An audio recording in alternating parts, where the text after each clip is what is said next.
군은 젊은이들이 성장하는 곳이어야 합니다. 상처받는 곳이 아닙니다. 밤 11시 42분. 차유진의 핸드폰 화면에 도착한 문자 하나. 딱 5글자였습니다. 누나, 살려줘. 그 순간 모든 것이 멈췄습니다. 대한민국 육군 최초의 여성 특전사 소장. 별 2개를 달기까지 30년을 버틴 여군 장교. 단 한 번도 흔들린 적 없던 그녀가 그 문자를 보고 와르르 무너졌습니다. 보고도 믿을 수 없었던 진실. 상처투성이가 된 동생 민준이. 누나, 정말 와주셨구나. 숨도 제대로 못 쉴 만큼 떨리는 목소리.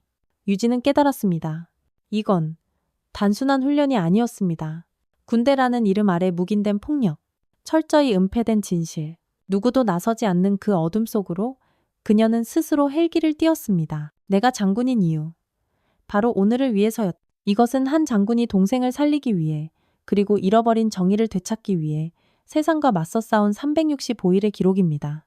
회색빛 사연들에서는 매일 아침 가슴을 울리는 새로운 사연으로 찾아오겠습니다. 오늘 사연 시작하기 전에 구독과 좋아요는 무료니까요. 한 번씩 꾹 눌러주시면 더 깊은 이야기 만드는 정말 큰 힘이 됩니다. 새벽 5시 반. 알람이 울리기도 전에 차유진의 눈이 번쩍 떠집니다. 지난 30년간 몸에 밴 습관이죠. 용산구 군장성 숙소의 침실은 먼지 하나 없이 고요하고 정갈합니다. 벽에 걸린 태극기와 특전사 마크, 그리고 낡은 가족 사진 한 장이 전부입니다. 사진 속 20대 초반의 앳된 유진과 이제 막 2살이 된 민준이가 세상 행복하게 활짝 웃고 있습니다. 유진은 침대에서 일어나 창밖을 물끄러미 바라봅니다. 한강이 멀리 보이는 이곳에서 홀로 지낸 지도 벌써 10년이 훌쩍 넘었습니다. 칼 같은 생활, 완벽한 자기관리, 그리고 그 누구에게도 들여다보기를 허락하지 않는 내면의 영역. 이것이 바로 대한민국 특전사 최초의 여성 투스타 장군, 차유진의 일상입니다. 거울 앞에 선 유진의 얼굴에는 55의 세월이 희미하게 새겨져 있습니다. 하지만 여전히 칼날처럼 날카로운 눈빛과 꼿꼿한 어깨선은 조금도 변하지 않았죠. 군복을 입으며 유진은 스스로에게 나지막이 다짐합니다. 오늘도 흔들리지 말자. 식탁에 앉아 간단한 아침을 먹으면서 유진의 시선은 또다시 벽에 걸린 사진으로 향합니다. 저 사진을 볼 때마다 마음 한구석이 아릿하게 저려옵니다. 30년 전 그날이 떠오르거든요. 부모님의 갑작스러운 교통사고 소식을 들었을 때의 그 끔찍한 충격, 영안실에서 마주해야 했던 차가운 현실, 그리고 세상에 홀로 남겨진 2살배기 민준이의 서러운 울음소리까지. 언니, 이 아이는 이제 어떡하죠? 당시 20살을 간 넘겼던 유진에게 친척들이 조심스럽게 물었습니다. 하지만 유진은 단 1초도 망설이지 않았습니다. 제가 키울게요. 대학 2학년을 마치고 사관학교에 지원한 것도 바로 그때였습니다. 안정적인 직업과 확실한 미래로 어떻게든 민준이를 책임져야 했으니까요. 하지만 유진만이 알고 있는 무거운 비밀이 하나 있습니다. 민준이는 사실 유진의 친동생이 아닙니다. 사망한 친언니 유미가 결혼 전에 낳은 아이였거든요.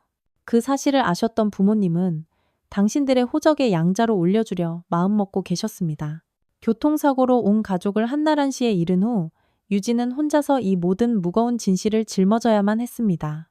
민준이의 호적을 정리하면서도 그 누구에게도 차마 말할 수 없는 비밀이었죠. 민준이한테는 절대 말할 수 없어. 이 아이에게만큼은 내가 진짜 누나가 되어주자. 그때부터 유진의 삶은 완전히 바뀌었습니다. 새벽에 일어나 민준이 기저귀를 갈고 분유를 타먹이고 밤새 칭얼대는 아이를 업고 달래던 수많은 날들. 사관학교에 입학한 후에도 주말마다 집에 돌아와 민준이를 돌봤습니다. 평일에는 친척 집에 민준이를 맡겨야 했죠. 다른 생도들이 꿀맛 같은 휴가를 즐길 때도 유진은 민준이와 함께 보내는 시간이 훨씬 더 소중했습니다. 누나, 나는 왜 엄마 아빠가 없어? 민준이가 7살 때 처음으로 이렇게 물으며 엉엉 울었을 때의 당혹스러움을 유진은 지금도 생생하게 기억합니다. 민준아, 누나가 엄마 아빠 역할 다 해줄게. 괜찮지? 그때 민준이는 유진의 손을 꼭 잡으며 말했습니다. 누나만 있으면 나는 하나도 안 무서워. 시간이 흘러 유진은 소위에서 중위, 대위, 소령으로 차근차근 계급을 올려갔습니다. 특전사에서 인정받는 여군 장교가 되기까지 얼마나 많은 편견과 어려움을 이겨내야 했는지 모릅니다. 하지만 민준이가 있었기에 단 한 번도 포기할 수 없었습니다. 이 아이의 세상에서 가장 든든한 버팀목이 되어주고 싶었거든요. 민준이는 그런 유진의 기대를 한 번도 저버리지 않았습니다. 공부도 잘하고 운동도 잘하는 모범생으로 아주 멋지게 자랐죠. 대학에 진학해서도 유진을 늘 자랑스러워했습니다. 우리 누나는 특전사 장교예요. 친구들에게 자랑할 때마다 유진의 마음은 뿌듯함으로 가득 찼습니다. 아침 식사를 마치고 집을 나서는 유진의 발걸음은 여전히 군인답게 규칙적이고 힘이 넘칩니다. 하지만 오늘은 왠지 모르게 마음이 무겁습니다. 어제 민준이가 입대 이야기를 꺼냈을 때부터 계속 마음이 싱숭생숭했죠. 자랑스럽기도 하고 또 한편으로는 걱정되기도 합니다. 사무실에 도착한 유진은 하루 일정을 꼼꼼히 점검합니다. 부대, 시찰, 회의, 그리고 각종 보고서 검토. 숨가쁜 하루가 시작되었지만 유진의 마음 한구석에는 항상 민준이가 자리하고 있습니다. 우리 민준이는 어떤 부대에 배치될까? 좋은 선임들을 만날 수 있을까? 점심시간, 유진은 혼자 식사를 하며 생각에 잠깁니다. 민준이를 키우느라 포기했던 것들이 참 많았습니다. 연애도, 결혼도, 그리고 자기 자신만의 꿈도 모두 뒤로 밀어둔 채 오직 민준이만을 위해 살아왔죠. 하지만 후회는 없습니다. 민준이가 이렇게 건강하게 잘 자라준 것만으로도 충분했으니까요. 저녁 무렵 유진은 민준이에게 전화를 겁니다. 민준아, 오늘 하루 어땠어? 수화기 너머로 들려오는 민준이의 밝은 웃음소리에 유진의 얼굴도 스르르 부드러워집니다. 누나, 입대 전에 한 번 더 뵙고 싶은데요. 이번 주말에 시간 괜찮으세요? 어이구, 우리 민준이 보고 싶으면 봐야지. 그럼 유진의 대답에 민준이가 신나서 소리치는 게 들립니다. 누나, 근데 저 정말 잘할 수 있을까요? 군대에서 말이에요. 민준이의 목소리에 살짝 불안함이 섞여 있습니다. 민준아, 누나가 널 어떻게 키웠는지 기억하지?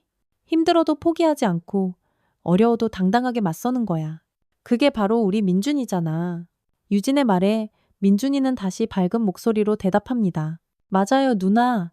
누나가 키운 동생인데 못할 게 뭐가 있겠어요. 전화를 끊고 혼자 남은 유진은 오랫동안 창밖을 바라봅니다. 한강 너머로 붉은 해가 지고 있습니다. 민준이가 입대하면 이 집은 더욱 고요해지겠죠. 하지만 그것도 자연스러운 일이겠지요. 이제 민준이도 자신의 길을 씩씩하게 걸어가야 할 때니까요. 유진은 서재에서 일기장을 꺼냅니다. 30년간 써온 낡은 일기장에는 민준이와 함께한 모든 순간들이 빼곡하게 기록되어 있습니다. 민준이 입대 결정. 걱정되지만 믿는다.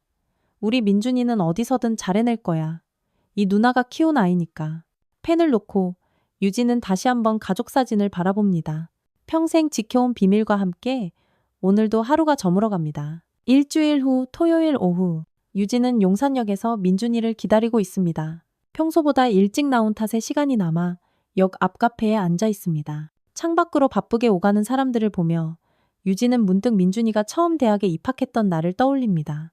그때도 꼭 이렇게 가슴이 쿵쾅쿵쾅 뛰었던 것 같습니다. 누나! 멀리서 들려오는 민준이의 목소리에 유진이 고개를 돌립니다. 키가 훌쩍 자란 민준이가 환하게 웃으며 손을 흔들고 있습니다. 23살의 민준이는 이제 완전한 어른의 모습입니다. 하지만 유진의 눈에는 여전히 그때 그 2살배기 꼬마로만 보이는군요. 아이고, 우리 민준이 많이 컸네. 유진이 민준이의 어깨를 토닥이며 말합니다. 누나도 하나도 안 변하셨네요. 여전히 카리스마 넘치시고 민준이의 농담에 유진이 웃음을 터뜨립니다. 이런 편안한 대화가 새삼 참 고맙습니다. 점심을 먹으러 가는 길에 민준이가 불쑥 말을 꺼냅니다. 누나, 사실 저 좀 떨려요. 군대 가는 거. 유진은 민준이의 팔짱을 꼭 끼며 대답합니다. 떨리는 게 당연하지. 누나도 처음 사관학교 갈 때 얼마나 떨렸는데 식은땀이 줄줄 났다고. 식당에서 민준이가 제일 좋아하는 갈비탕을 주문한 후 유진은 민준이를 유심히 바라봅니다. 언제부턴가 민준이의 얼굴에서 먼저 세상을 떠난 언니 유미의 모습이 보이기 시작했습니다. 특히 웃을 때 휘어지는 저 눈매가 꼭 닮았습니다. 하지만 유진은 이런 생각을 재빨리 머릿속에서 지워버립니다. 민준아, 군대에서 가장 중요한 게 뭔지 알지? 유진의 질문에 민준이가 고개를 갸우뚱합니다. 선후배 관계요? 그것도 중요하지만 가장 중요한 건 자기 자신을 지키는 거야. 억울한 일을 당해도 무조건 참기만 하면 안 돼. 정당하게 맞서야 해. 알았지? 민준이는 진지한 표정으로 유진의 말을 가슴에 새깁니다. 네, 누나. 누나가 항상 그렇게 가르쳐 주셨잖아요. 옳지 않은 일에는 당당하게 맞서라고. 그래, 맞아. 그게 우리 민준이의 가장 큰 장점이야. 착하지만 누구보다 당당한 사람. 식사를 마치고 한강공원을 나란히 걸으며 민준이가 조심스럽게 물어봅니다. 누나, 혹시 저 때문에 결혼 안 하신 거 아니에요? 갑작스러운 질문에 유진이 순간 당황합니다. 무슨 소리야, 그게. 누나는 일이 더 좋아서 안 한 거야. 정말요? 저 때문에 포기한 거 진짜 없으세요? 유진은 잠시 걸음을 멈춥니다. 사실 민준이 때문에 포기한 것들이 어디 한두 가지일까요? 하지만 그것을 단 한 번도 후회한 적은 없습니다. 민준아, 누나한테는 네가 세상에서 가장 소중한 가족이야. 너를 키우면서 누나도 정말 많이 성장했어. 오히려 고마워해야 할 사람은 바로 이 누나야. 민준이의 눈시울이 서서히 붉어집니다. 누나, 저 정말 감사해요. 제가 꼭 누나한테 짐이 되지 않을게요. 이 바보야, 넌 누나한테 짐이 아니라 세상 가장 큰 자랑이야. 다음 주 화요일, 드디어 민준이의 입대일입니다. 유진은 새벽부터 일어나 민준이가 좋아하는 미역국을 정성껏 끓입니다. 민준이도 일찍 일어나 마지막으로 짐을 정리하고 있습니다. 누나, 제 군화끈 한 번만 매주세요. 민준이의 부탁에 유진은 무릎을 꿇고 민준이의 군화끈을 단단히 메어줍니다. 자, 이렇게 단단히 매는 거야. 훈련 중에 풀리면 절대 안 되니까. 유진의 손길이 더없이 세심합니다. 민준이는 그런 유진의 모습을 가만히 바라보며 말합니다. 누나, 제가 잘하고 있는지 가끔 연락드릴게요. 그래, 하지만 너무 자주 연락하면 안 돼. 군대는 군대 나름의 생활이 있는 거니까. 입대 부대까지 배웅을 간 유진은 민준이를 마지막으로 꼭 안아줍니다. 우리 민준이 몸 건강히 잘 다녀와. 네, 누나. 누나도 몸 조심하세요. 민준이가 부대 안으로 사라지는 모습을 보며 유진의 가슴이 뭉클해집니다. 첫 한 달은 순조로웠습니다. 민준이는 일주일에 한 번씩 꼬박꼬박 전화를 걸어 근황을 전했습니다. 누나, 훈련은 힘들지만 재밌어요. 동기들도 다들 좋은 사람들이고요. 민준이의 밝은 목소리에 유진은 안심했습니다. 하지만 두 번째 달부터 뭔가 이상했습니다. 민준이의 연락이 눈에 띄게 뜸해지기 시작한 것입니다. 일주일에 한 번이던 전화가 열흘에 한 번, 그리고 2주에 한 번으로 점점 줄어들었습니다. 어렵게 연락이 와도 예전처럼 박지가 않았습니다. 민준아, 괜찮니? 목소리가 왜 그래? 유진의 걱정스러운 물음에 민준이는 대충 얼버무립니다. 아, 그냥 훈련이 좀 힘들어서요. 괜찮아요, 누나. 하지만 민준이의 목소리에는 분명히 무언가 다른 기색이 역력했습니다. 세 번째 달, 민준이와의 통화에서 유진은 확신했습니다. 뭔가 단단히 잘못되고 있다는 것을. 민준아, 정말 괜찮은 거야? 누나한테 솔직히 말해봐. 누나, 정말 괜찮아요. 그냥 좀 피곤해서 그래요. 하지만 민준이의 목소리 끝에는 숨길 수 없는 두려움이 짙게 섞여 있었습니다. 유진은 30년간 민준이를 키워온 엄마 같은 감각으로 그것을 똑똑히 느꼈습니다. 내 동생에게 뭔가 아주 심각한 일이 일어나고 있다는 것을.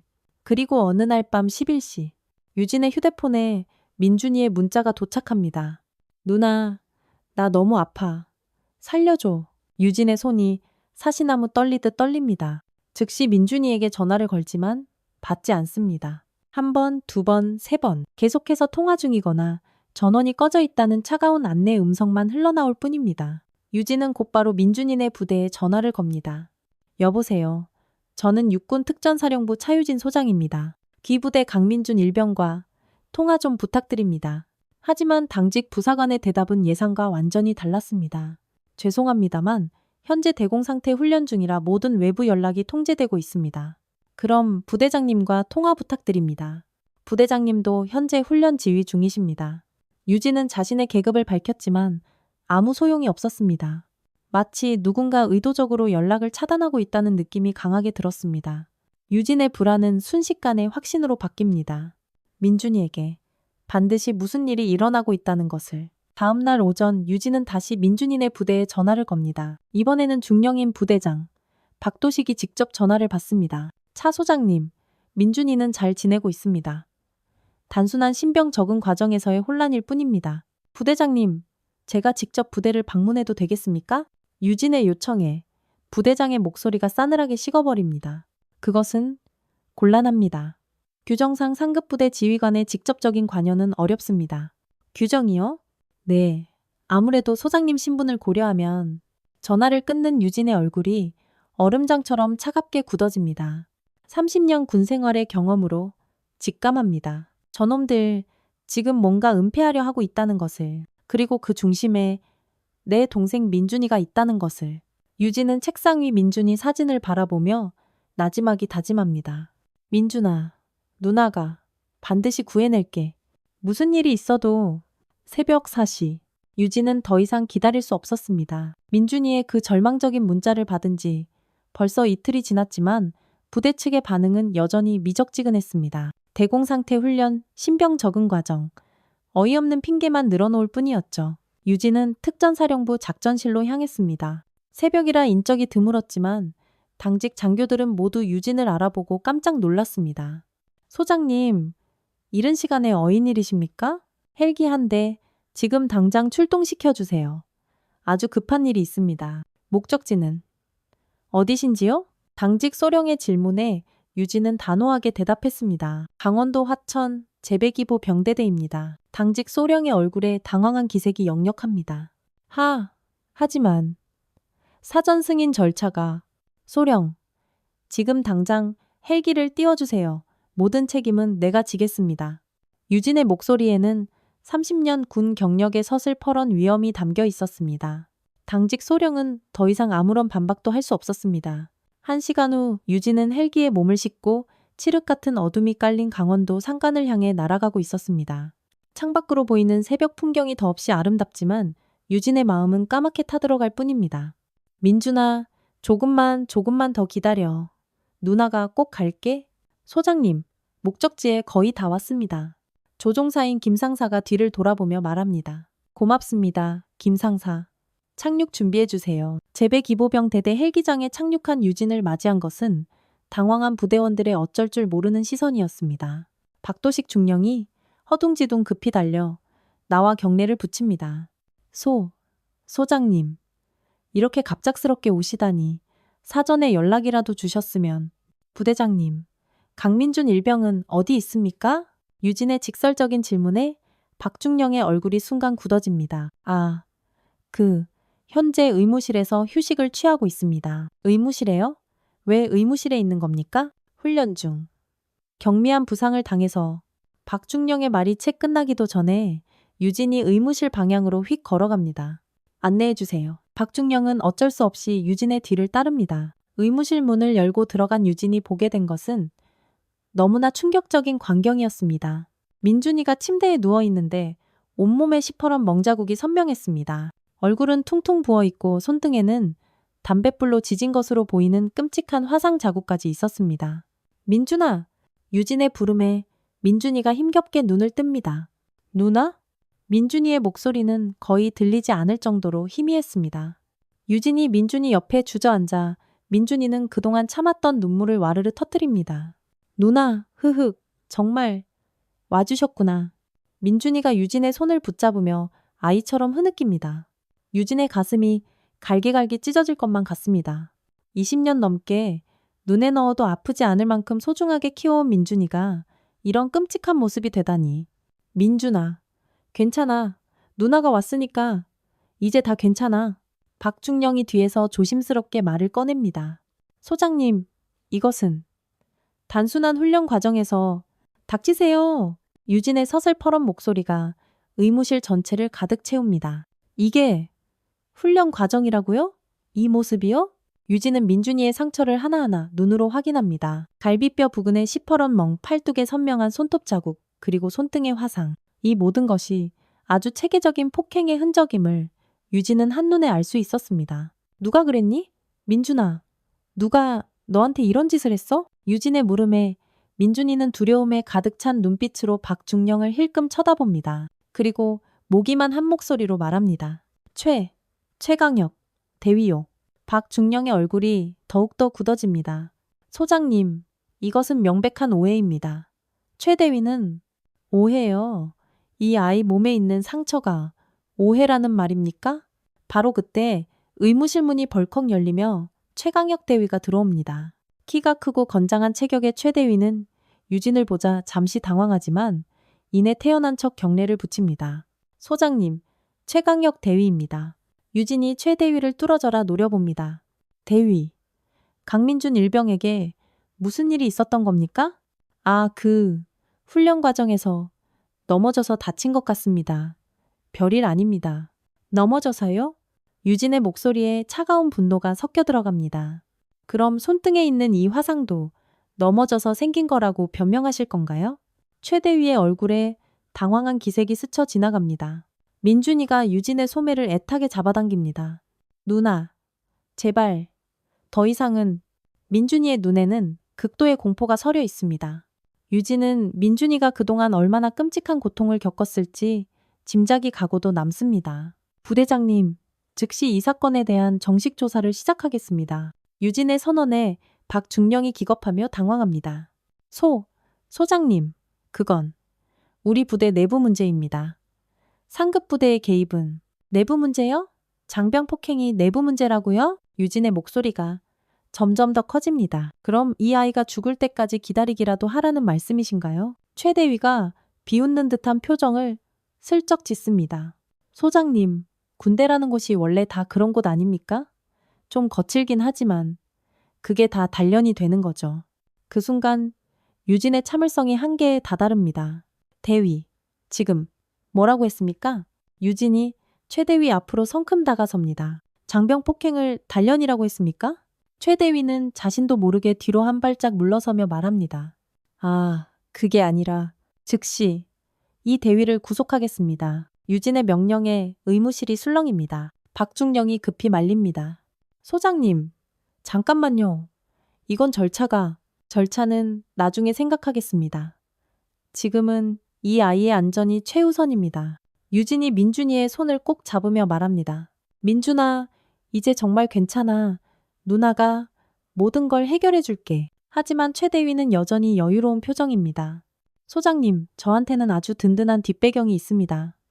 함부로 하시면 소장님도 꽤 곤란해지실 겁니다. 그 말에 박중령도 고개를 슬쩍 끄덕입니다. 유진은 최 대위의 말에 조금도 당황하지 않습니다. 30년 군 생활 동안 이런 상황을 수없이 겪어봤거든요. 뒷배경이요? 그게 뭐든 상관없습니다. 정의 앞에서는 모든 게 평등하니까요. 민준이가 유진의 손을 꼭 잡으며 속삭입니다. 누나, 정말 괜찮을까요? 저 때문에 누나까지 피해보시는 거 아니에요? 민준아, 누나를 믿어. 누나가 널 반드시 지켜줄게. 반드시. 의무실 밖에서 옹성거리는 소리가 들립니다. 다른 간부들이 소식을 듣고 몰려오고 있는 것 같습니다. 유진은 각오를 단단히 다집니다. 이제 진짜 싸움이 시작되는 것입니다. 민준이를 지키기 위한, 그리고 정의를 위한 싸움이. 의무실 밖으로 나온 유진은 잔뜩 몰려든 간부들과 마주했습니다.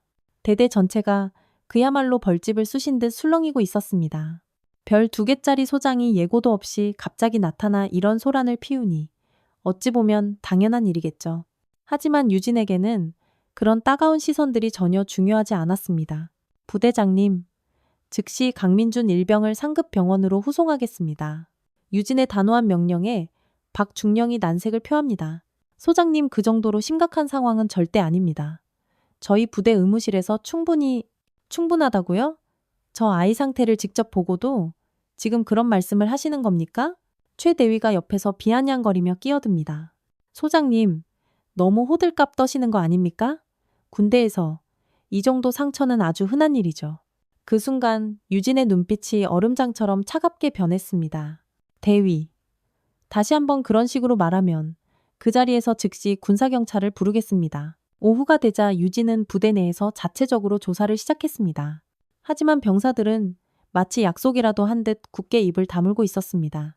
민준이와 같은 분대원들에게 개별적으로 면담을 요청했지만 모두 아무것도 모른다는 말만 앵무새처럼 반복했습니다. 이진우 일병, 정말 아무것도 보지 못했습니까? 유진의 질문에 이 일병은 고개를 푹 떨구며 대답합니다. 예, 저는 정말 아무것도 모릅니다. 하지만 그의 가늘게 떨리는 목소리와 불안한 눈빛이 모든 것을 말해주고 있었습니다. 간부들도 마찬가지였습니다. 소대장인 이민규 중위는 민준이가 워낙 좀 서툴러서 훈련 중에 혼자 다친 것 같다고 둘러댔고, 행정보급관 김병철 상사는 특별한 일은 전혀 없었다며 딱 잡아댔습니다. 모두가 입이라도 맞춘 듯 똑같은 대답만 기계처럼 내놓았습니다. 저녁 무렵 유진은 민준이와 단둘이 시간을 보냈습니다. 민준아, 정확히 무슨 일이 있었는지 이제 누나한테 말해줄 수 있겠니? 민준이는 한참을 망설이다가 마침내 무거운 입을 열었습니다. 처음에는 그냥 간단한 기합이었어요. 최 대위가 네모반에서 팔굽혀펴기나 오리걸음 같은 거 시키고, 민준이의 목소리가 점점 더 작아집니다. 그런데 점점 더 심해졌어요. 때리기 시작하고 담배로 지지고 유진의 주먹이 저절로 꽉 쥐어집니다. 다른 애들은 뭐 했니? 다들 너무 무서워했어요. 저항하면 더 심하게 당한다고 그냥 참으라고만 했어요. 간부들은 몰랐을까? 아니요. 알고 있었어요. 하지만 전부 모른 척 했어요. 박중령님도 알고 있었는데 오히려 최 대위를 감싸줬어요. 그때 민준이가 유진의 소매를 꼭 잡으며 말합니다. 누나, 제발 그냥 조용히 넘어가면 안 될까요? 더 큰일 날까봐. 너무 무서워요. 민준아, 이런 일이 만약 또 생기면 어떡할 거니? 내 다른 후배들도 너처럼 이런 끔찍한 고생을 해야 한다고 생각해? 민준이는 고개를 푹 떨구며 소리 없이 흐느낍니다. 하지만 최 대위가 똑똑히 말했어요. 자기 처남이 국회의원이라고. 함부로 건드리면 다 죽는다고. 밤 11시. 유진이 부대 숙소에서 보고서를 정리하고 있을 때였습니다. 조심스럽게 문을 똑똑 두드리는 소리가 들렸습니다. 들어오세요. 문이 살며시 열리며 김지훈 상병이 고개를 내밀었습니다. 소장님, 저 잠깐 시간 괜찮으시겠습니까? 김 상병의 목소리는 눈에 띄게 떨리고 있었습니다. 그럼요. 이리 와서 앉으세요. 김 상병은 주위를 한번 쓱 살피며 조심스럽게 자리에 앉았습니다. 소장님, 저 드릴 말씀이 있습니다. 김 상병이 주머니에서 작은 USB 하나를 꺼냅니다. 이게 뭐죠? 민준이 형이 당한 일들 일부가 녹음되어 있습니다. 유진의 눈이 크게 뜨입니다. 녹음이요? 네, 저희가 몰래 핸드폰으로 녹음했어요. 너무 끔찍해서 언젠가는 누군가에게 꼭 알려야 한다고 생각했거든요. 김상병은 USB를 유진에게 건네며 말을 이어갑니다. 그 안에는 최 대위가 민준이 형을 때리는 소리, 욕하는 소리가 그대로 들어있어요. 그리고 박중령과 최 대위가 나눈 대화도 있어요. 어떤 대화요? 부대 운영비를 빼돌리는 얘기. 그리고 이런 일들을 어떻게든 덮으려는 얘기들이요. 김상병의 말에 유진은 깜짝 놀랍니다. 이건 단순한 폭행 사건이 아니라 더 큰 비리가 연루되어 있다는 뜻이었습니다. 지훈 상병. 이건 정말 중요한 증거예요. 왜 지금까지 이걸 숨기고 있었죠? 무서웠습니다. 발각되면 저희도 똑같이 당할까봐. 김상병의 손이 덜덜 떨리고 있었습니다. 유진이 김상병의 어깨를 따뜻하게 다독이며 말합니다. 용기 내주어서 정말 고마워요. 이제 진실을 밝힐 수 있을 것 같아요. 소장님, 정말 이 일이 해결될 수 있을까요? 반드시 해결하겠습니다. 내가 약속드려요. 김상병이 떠난 후 유진은 USB를 노트북에 꽂았습니다. 흘러나오는 음성은 상상 이상으로 충격적이었습니다. 최대위의 거친 욕설과 함께 민준이의 처절한 비명소리, 그리고 다른 병사들의 겁에 질린 목소리가 생생하게 담겨 있었습니다. 야, 강민준, 네가 뭔데 군대에서 깝죽거려, 어? 최 대위의 목소리가 스피커를 찢을듯이 들립니다. 대위님, 죄송합니다. 민준이의 기어들어가는 목소리가 이어집니다. 그리고 퍽 하는 둔탁한 소리와 함께 민준이의 고통스러운 신음소리가 들렸습니다. 더 충격적인 것은 박중령과 최 대위의 대화였습니다. 최 대위, 좀 조심 좀 해. 요즘 감시 심하다고 했잖아. 아, 중령님, 걱정 마십시오. 제 처남이 누굽니까? 대한민국 국회의원입니다. 그래도 조심해서 나쁠 건 없지. 그리고 부대 운영비 건도 조용히 처리하시죠. 서로 돕고 살아야 하지 않겠습니까? 하하. 그럼요. 유진은 녹음을 들으며 분노가 머리끝까지 치밀어 올랐습니다. 이것들은 단순히 민준이를 괴롭힌 것이 아니었습니다. 아주 조직적으로 부패를 저질러 왔던 것입니다. 그리고 민준이는 그 과정에서 걸리적거리는 희생양이 된 것이었죠. 다음 날 새벽, 유진이 숙소에서 나오려는데 어제 그 용감했던 김상병의 침상이 텅 비어 있었습니다. 김지훈 상병은 어디 갔습니까? 당직 부사관에게 묻자 의외의 대답이 돌아왔습니다. 아, 김상병 말입니까? 어젯밤에 긴급 전출 명령이 내려와서 새벽에 바로 떠났습니다. 긴급 전출이요? 누가 명령했습니까? 박중령님께서 직접. 유진의 얼굴이 싸늘하게 굳어집니다. 김상병이 자신에게 증거를 제공한 것이 결국 발각된 것입니다. 박중령과 최대위가 증거인멸을 위해 김상병을 급히 다른 부대로 빼돌린 것이었죠. 김상병은 어느 부대로 전출됐습니까? 그것은 저도 모릅니다. 기밀사항이라고 하셔서 유진은 더 이상 기다릴 수 없다는 것을 깨달았습니다. 결정적인 증거는 확보했지만 용기 있는 증인들이 하나둘씩 사라지고 있었습니다. 이제 정면 승부를 해야 할 때였습니다. 유진은 손안에 USB를 꽉 쥐며 굳게 다짐했습니다. 유진은 이제 확실한 증거를 확보했다고 생각했습니다. 김지훈 상병이 목숨 걸고 제공한 USB에는 최강혁 대위의 끔찍한 폭행 증거와 박도식 중령과의 추악한 부패 대화까지 모든 것이 담겨 있었거든요. 이제 정식으로 군 수사기관에 신고할 때라고 판단했습니다. 특전사령부로 복귀한 유진은 즉시 군 수사단에 연락했습니다. 안녕하십니까. 특전사령부 차유진 소장입니다. 긴급히 수사를 의뢰할 사건이 있습니다. 어떤 사건이신지요? 제배기 보병대대에서 발생한 장병 폭행 및 부대 운영비 횡령 사건입니다. 군 수사단의 반응은 예상보다 신속했습니다. 이틀 후 수사관들이 부대로 파견되어 조사를 시작했습니다. 유진은 김지훈 상병이 제공한 USB와 함께 민준이의 상처 사진, 그리고 자신이 직접 목격한 모든 정황을 상세하게 제공했습니다. 하지만 일주일이 지나도 별다른 소식이 없었습니다. 유진이 수사 진행 상황을 문의하자 담당 수사관은 애매한 답변만 늘어놓았습니다. 아직 조사 중입니다. 좀 더 시간이 필요할 것 같습니다. 그리고 2주가 지난 후 드디어 수사 결과가 나왔습니다. 하지만 그 내용은 유진을 분노로 미쳐버리게 만들었습니다. 증거 불충분으로 기소 불가, 관련자들에 대해서는 내부 경고 조치로 종결. 증거 불충분이라고요? 유진이 수사단장에게 거세게 따졌습니다. 이렇게 분명한 녹음 파일과 상처 사진이 있는데 어떻게 증거가 불충분하다는 겁니까? 소장님, 녹음 파일의 진위 여부가 의심스럽고 상처 또한 훈련 중에 충분히 발생할 수 있는 것으로 볼 여지가 있습니다. 그럼 김지훈 상병의 증언은 어떻게 된 겁니까? 김상병은 현재 연락이 되지 않는 상황입니다. 전출 과정에서 행방을 알 수 없게 되었습니다. 유진은 이것이 거대한 조직적 은폐 작업임을 직감했습니다. 김지훈 상병의 갑작스러운 실종, 명백한 증거에 대한 의도적인 폄하, 그리고 솜방망이도 안 되는 어처구니 없는 처벌.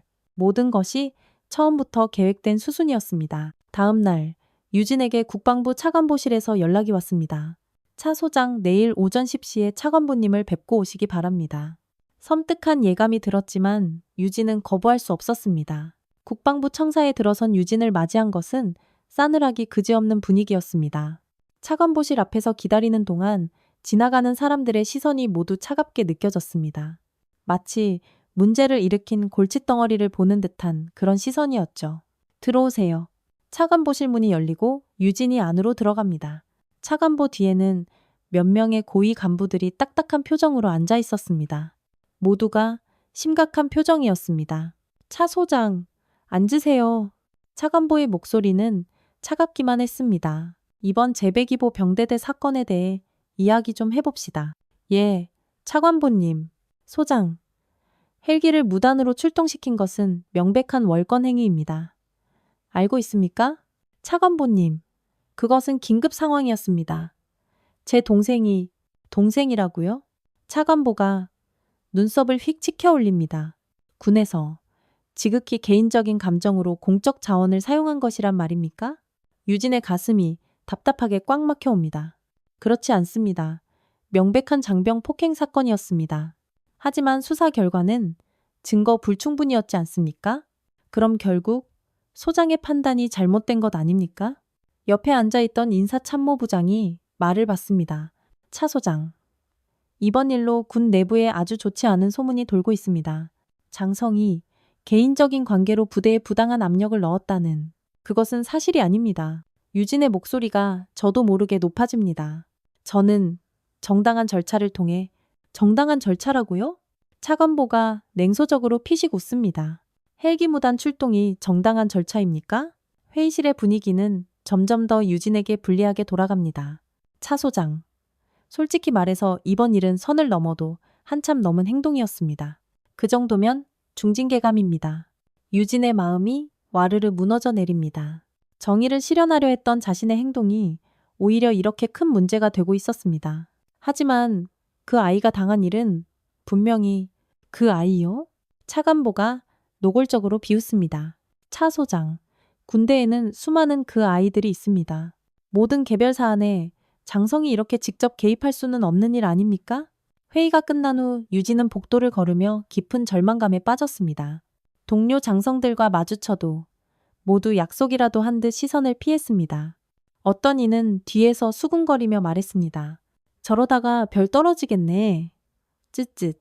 특전사령부로 돌아온 유진에게는 더 큰 충격이 기다리고 있었습니다. 인터넷 커뮤니티에 자신을 비난하는 글들이 융단폭격처럼 쏟아져 나오고 있었던 것입니다. 장군 누나가 동생 군대 특혜줬다더라. 이게 진짜 금수저 군대지. 소장이 헬기 띄워서 동생 구하러 갔다는데 이거 실화임? 나라 꼴 잘 돌아간다. 악플들이 꼬리에 꼬리를 물고 끝없이 달리고 있었습니다. 더 충격적인 것은 같은 부대 간부들의 싸늘한 반응이었습니다. 평소 친하게 지내던 동료들마저 노골적으로 유진을 피하기 시작했습니다. 차 소장, 너무 감정적으로 대응한 거 아니야? 이번 일로 우리 부대 이미지까지 나빠졌잖아. 저녁에 민준이에게서 전화가 왔습니다. 누나, 인터넷에 올라온 글들 다 봤어요. 민준이의 목소리는 깊은 죄책감으로 가득했습니다. 저 때문에 누나가 이런 험한 일을 당하시다니. 민준아, 네 잘못이 아니야. 이건 누나가 옳다고 생각하는 일을 한 거야. 하지만 누나, 정말 괜찮으세요? 징계 받으시는 거 아니에요? 유진은 차마 대답할 수 없었습니다. 실제로 징계위원회가 열릴 예정이었거든요. 그날 밤 유진은 혼자 사무실에 남아 깊은 생각에 잠겼습니다. 30년 군 생활 동안 피땀 흘려 쌓아온 모든 것이 순식간에 무너져 내리고 있었습니다. 정의를 실현하려 했던 자신의 굳은 신념이 오히려 독이 되어 돌아오고 있었죠. 내가 정말 잘못한 걸까? 유진은 스스로에게 몇 번이고 물었습니다. 하지만 민준이의 그 상처투성이 몸을 떠올리면 절대로 후회할 수 없었습니다. 아니야, 내가 한 일은 옳았어. 절대로 포기할 수 없어. 하지만 현실은 너무나 냉혹했습니다. 최강혁 대위는 여전히 부대에서 아무 일 없다는 듯 활개를 치고 있었고 박도식 중령도 아무런 처벌을 받지 않았습니다. 오히려 유진만이 문제를 일으킨 이상한 사람으로 몰리고 있었죠. 유진은 책상 위에 놓인 자신의 계급장을 물끄러미 바라봅니다. 별 2개가 빛나는 소장 계급장. 이것을 얻기 위해 얼마나 많은 희생을 치렀는지 모릅니다. 하지만 이까짓 계급장이 내 동생 민준이보다 소중할 수는 없었습니다. 계급장을 벗을 각오로 끝까지 한번 가보자. 유진은 마음을 굳혔습니다. 비록 주변의 모든 사람이 등을 돌리더라도 혼자서라도 이 진실을 반드시 밝혀내겠다고 다짐했습니다. 그것이 민준이에게 그리고 자기 자신에게 할 수 있는 최선이었습니다. 징계위원회 날짜가 잡혔습니다. 일주일 후 금요일, 유진의 운명이 결정될 예정이었습니다. 주변 사람들은 모두 유진에게 그냥 사과하고 조용히 넘어가라고 조언했습니다. 차 소장, 이제 그만 접어. 더 이상은 그야말로 자살행위야.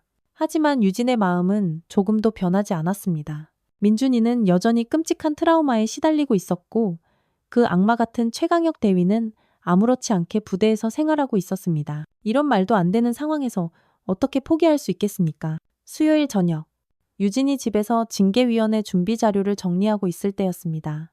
띵! 이메일 알림이 울렸습니다. 발신자는 정의는 살아있다였고 제목은 보내드립니다.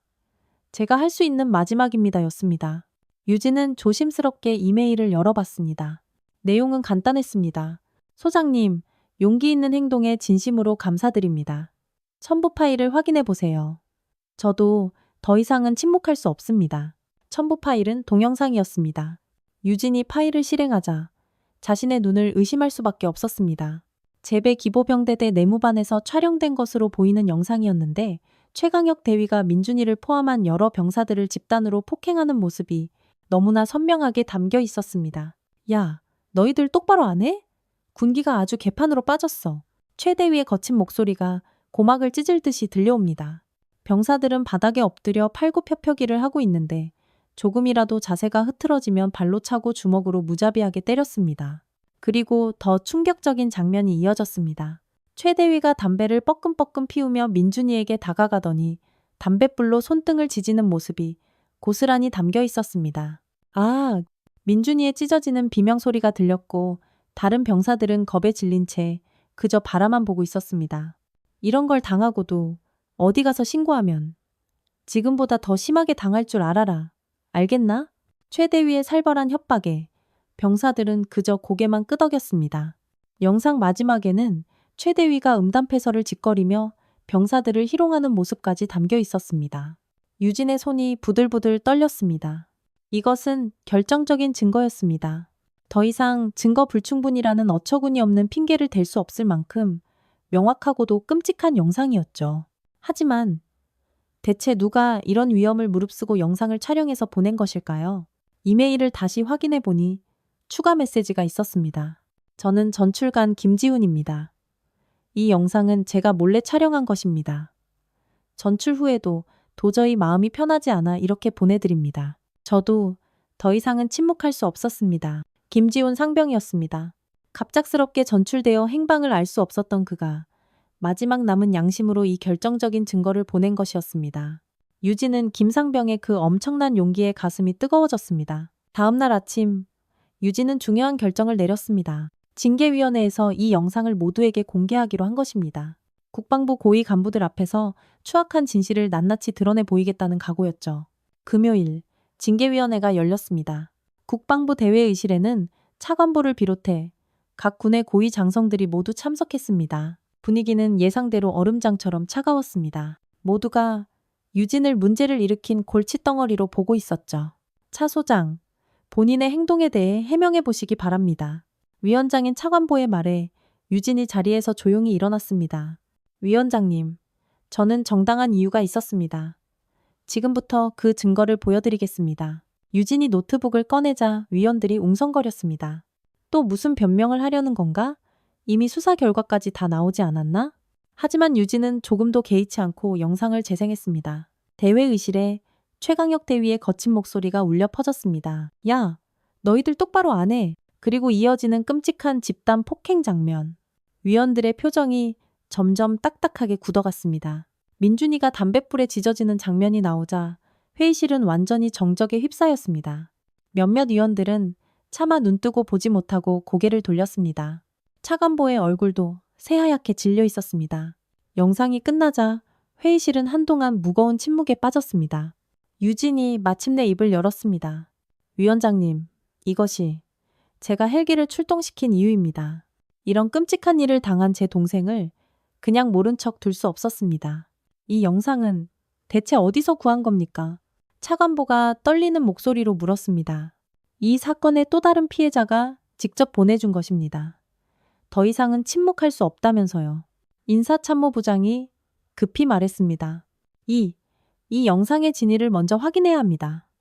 조작되었을 가능성도 조작이라고요? 유진의 목소리가 칼날처럼 날카롭게 높아졌습니다. 직접 눈으로 보시지 않았습니까? 저 아이들의 고통을. 회의실의 분위기가 순식간에 완전히 바뀌었습니다. 처음에는 유진을 문제아로 보던 위원들도 이제는 사건의 엄청난 심각성을 깨닫기 시작했습니다. 이런 끔찍한 일이 실제로 군대에서 일어났다는 말입니까? 유진은 계속해서 말했습니다. 이것은 단순한 개인적 감정 개입이 아닙니다. 군대의 기본 질서와 장병들의 인권이 송두리째 무너진 비상 상황이었습니다. 제가 개입하지 않았다면 분명 더 큰 사고가 났을 겁니다. 차관보가 다른 위원들과 불안한 시선을 나누더니 말했습니다. 차 소장, 이 영상을 설마 언론에 공개할 생각은 없겠죠. 그것은 유진이 대답하려는 바로 그 순간 회의실 문이 벌컥 열렸습니다. 죄송합니다. 긴급 상황입니다. 한 참모가 땀을 뻘뻘 흘리며 급히 들어와 차관보에게 속삭였습니다. 차관보의 얼굴이 더욱더 굳어졌습니다. 뭐라고? 벌써? 참모가 태블릿을 다급하게 내밀었습니다. 화면에는 포털 사이트 실시간 검색어 순위가 떠 있었습니다. 1위 군대 집단 폭행 영상, 2위 차유진 소장, 3위 재배기 보병 대대 영상이 유출됐습니다. 이미 SNS와 각종 커뮤니티에서 수백만 조회수를 기록하고 있습니다. 참모의 보고에 회의실이 발칵 뒤집혔습니다. 유진도 깜짝 놀랐습니다. 자신은 이 영상을 아직 공개하지 않았는데 대체 어떻게 유출된 것일까요? 그때 유진의 휴대폰에 짧은 문자가 도착했습니다. 김지훈 상병이었습니다. 소장님, 저도 이 영상을 다른 곳에 보냈습니다. 이런 일이 다시는 일어나지 않도록 하기 위해서입니다. 죄송합니다. 차관보가 유진을 매섭게 노려봤습니다. 차 소장, 이게 전부 계획된 일이었습니까? 아닙니다. 저도 정말 몰랐습니다. 하지만 결과적으로는 그때 또 다른 참모가 허둥지둥 뛰어들어왔습니다. 차관보님, 대통령실에서 연락 왔습니다. 즉시 보고하라고 하십니다. 상황이 걷잡을 수 없이 급속도로 커지고 있었습니다. 유진은 예상치 못한 상황 전개에 당황했지만 한편으로는 깊은 안도감도 들었습니다. 이제 더 이상은 그 누구도 이 진실을 숨길 수 없게 되었으니까요. 진실은 반드시 밝혀질 것이고 민준이가 당한 그 끔찍한 고통도 결코 헛되지 않을 것입니다. 회의는 급히 중단되었고 유진은 복잡한 심정으로 회의실을 나왔습니다. 복도에서 만난 한 동료 장성이 혀를 차며 말했습니다. 차 소장, 이제 진짜 큰일 났네. 전국적인 이슈가 돼버렸어. 유진은 담담하게 대답했습니다. 오히려 그게 더 좋습니다. 이제 아무도 숨길 수 없게 되었으니까요. 영상 유출 이후 불과 사흘 만에 대한민국 전체가 발칵 뒤집혔습니다. 모든 뉴스 채널에서 이 사건을 대서특필했고 SNS에서는 차유진, 소장, 지지합니다라는 해시태그가 실시간 트렌드 1위를 기록했습니다. 수백만 명의 국민들이 그 충격적인 영상을 보고 함께 분노했습니다. 이게 대한민국 군대의 현실이다. 당장 바꿔야 한다. 차유진 소장은 진짜 군인이다. 민준이 같은 피해자가 더 이상 나와서는 안 된다. 처음에는 유진을 비난했던 여론도 완전히 180도 뒤바뀌었습니다. 월요일 오전 청와대에서 긴급회의가 열렸습니다. 대통령이 직접 지시한 것이었습니다. 이 사건을 한 점 의혹 없이 철저히 조사하고 관련자들을 지휘고하를 막론하고 엄중 처벌하라. 그리고 차유진 소장의 행동은 오히려 칭찬받아 마땅한 일이다. 국방부 장관은 급히 기자회견을 열었습니다. 정부는 이번 사건을 매우 심각하게 받아들이고 있습니다. 대통령 직속 특별감찰단을 즉시 구성하여 성역 없는 철저한 수사를 진행하겠습니다. 같은 시간 재배기보 병대대는 완전히 뒤집어졌습니다.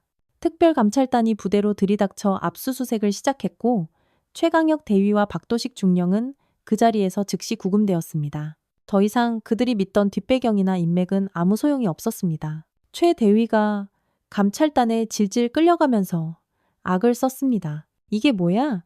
놔! 나는 억울하다고. 내 처남이 누군지 알아? 하지만 감찰단장은 차갑게 대답했습니다. 당신 처남이 대통령이라도 소용없습니다. 법 앞에서는 모두가 평등합니다. 박중령도 마찬가지였습니다.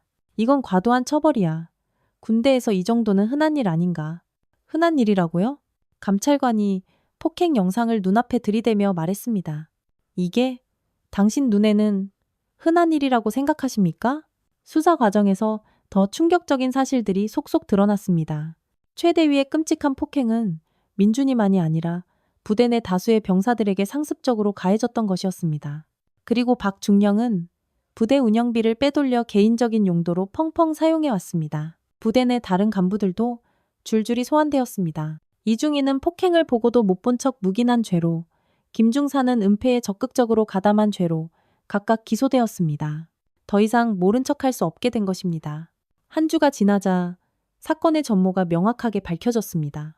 이것은 단순한 개인의 일탈이 아니라 아주 조직적인 폭력과 부패가 낳은 끔찍한 결과였습니다.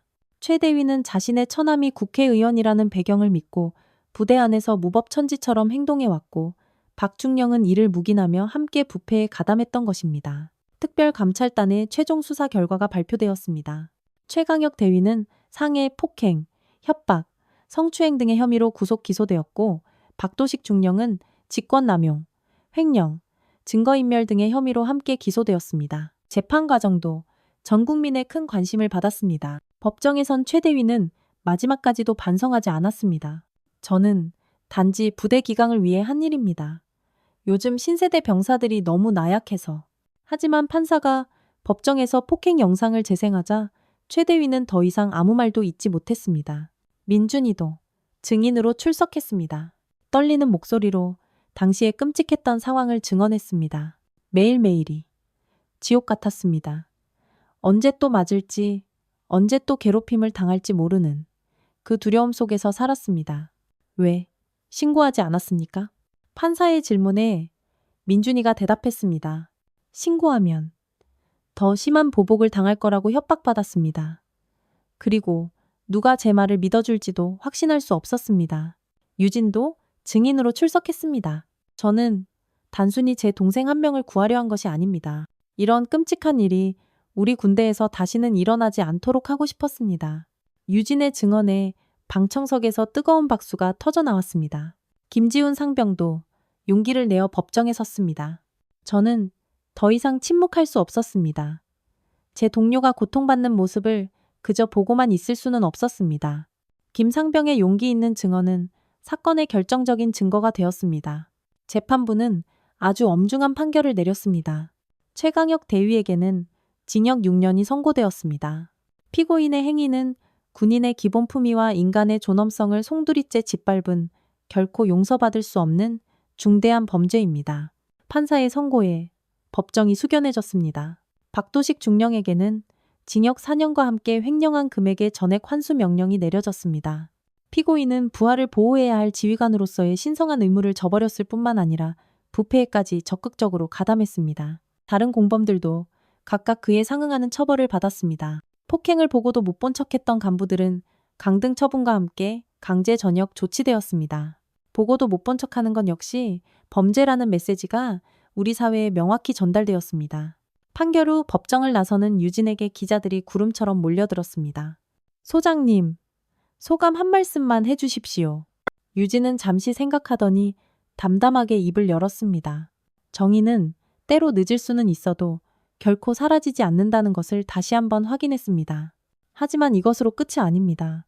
이런 일이 다시는 일어나지 않도록 제대로 된 시스템을 만드는 것이 이제 우리의 숙제입니다. 이 사건을 계기로 군대 내 인권 개혁이 본격적으로 시작되었습니다.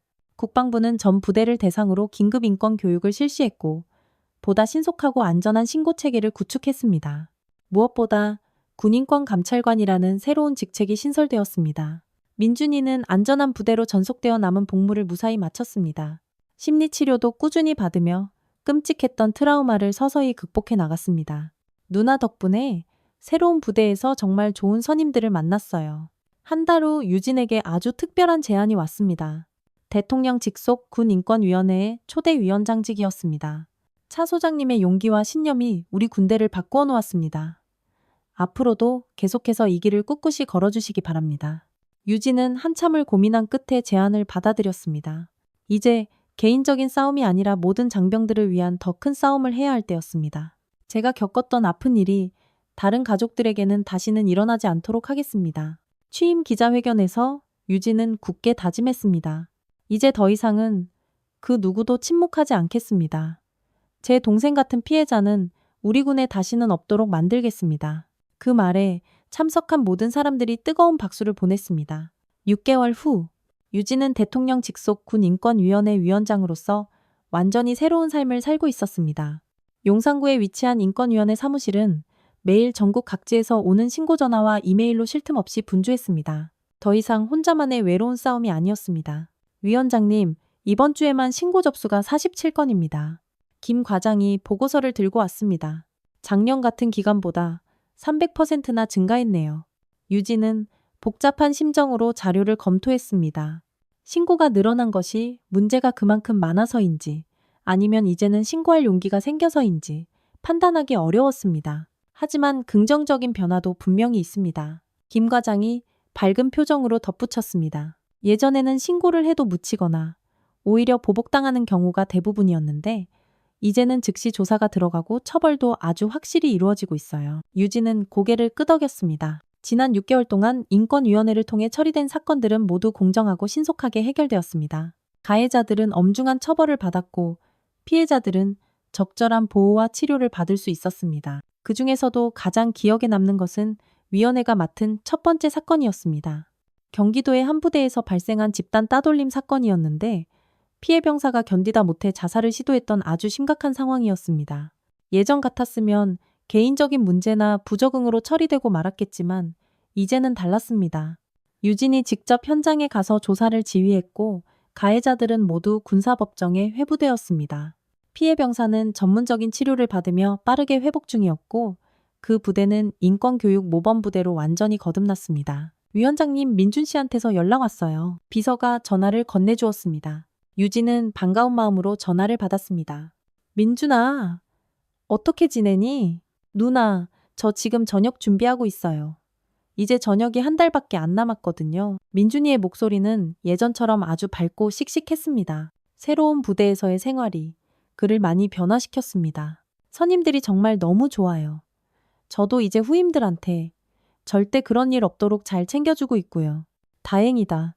우리 민준이가 이제 정말 완전히 회복된 것 같네. 유진의 목소리에도 따뜻한 안도감이 묻어났습니다. 전부 다 누나 덕분이에요.